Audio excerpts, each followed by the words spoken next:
معزز سامعین اور عزیز طالبات، میری طرف سے سب کو السلام علیکم ورحمۃ اللہ وبرکاتہ۔ آج ہم ہندوستان کی ہسٹری کے اندر ہندوستان کے معاشرتی حالات اس کو ہم ڈسکس کرتے ہیں۔ ہم یہ پڑھ کر آئے ہیں کہ کئی سو سال قبل مسیح میں جب بھارت میں برہمنی تہذیب اپنے شباب پر تھی تو اس زمانے میں ہندی معاشرے کے لیے ایک دستور مرتب کیا گیا جس میں سیاسی، تمدنی اور اخلاقی قواعد و ضوابط کی وضاحت کر دی گئی۔ ملک بھر کے دانشوروں نے اسے بنظر استحسان دیکھا اور اسے ایک آئینی قانونی دستاویز کی حیثیت سے قبول کر لیا۔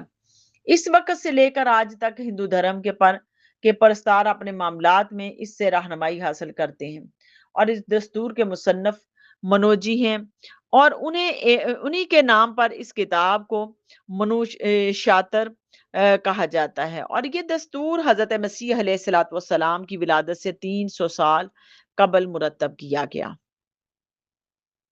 اس متفقہ طور پر منظور شدہ قانونی آئینی دستاویز نے اہلیان ہند کو 4 طبقات میں تقسیم کر دیا: برہمن، کشتری اور ویش اور شودر۔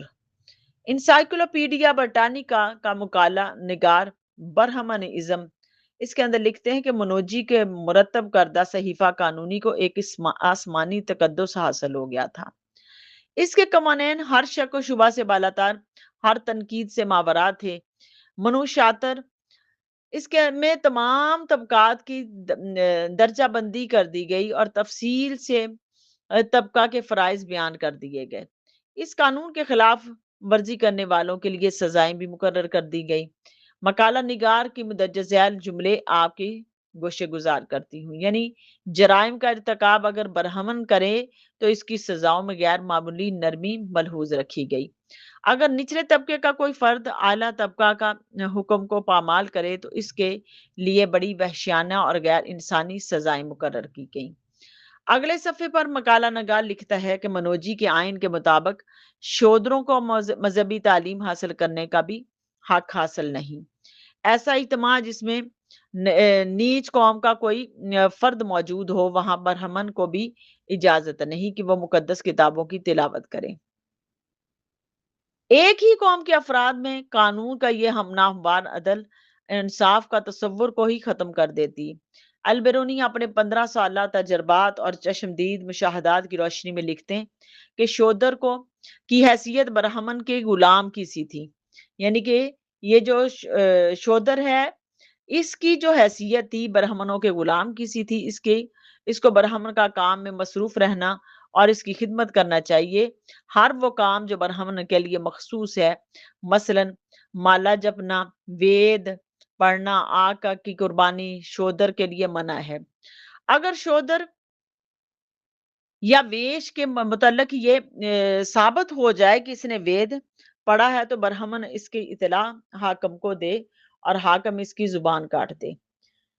جناب عبد المجید سالک منسمرتی باب اول منتر یہ 92 تا 101 کے حوالے سے برہمن کی برتری کے بارے میں لکھتے ہیں کہ منوجی نے صاف الفاظ میں کہہ دیا کہ دنیا میں برہمن سے برتر کوئی نہیں ہے، یعنی کہ منوجی جو ان کا حاکم تھا، وہ دھرم کی مورت اور نجات کا حقدار تھا اور دھرم کا خزانہ کا محافظ، یعنی کہ اپنے ملک کے خزانے کا محافظ ہے یہ منوجی، اور دنیا میں جو کچھ سب برہمن کے لیے ہے، سب برہمن کے لیے ہے۔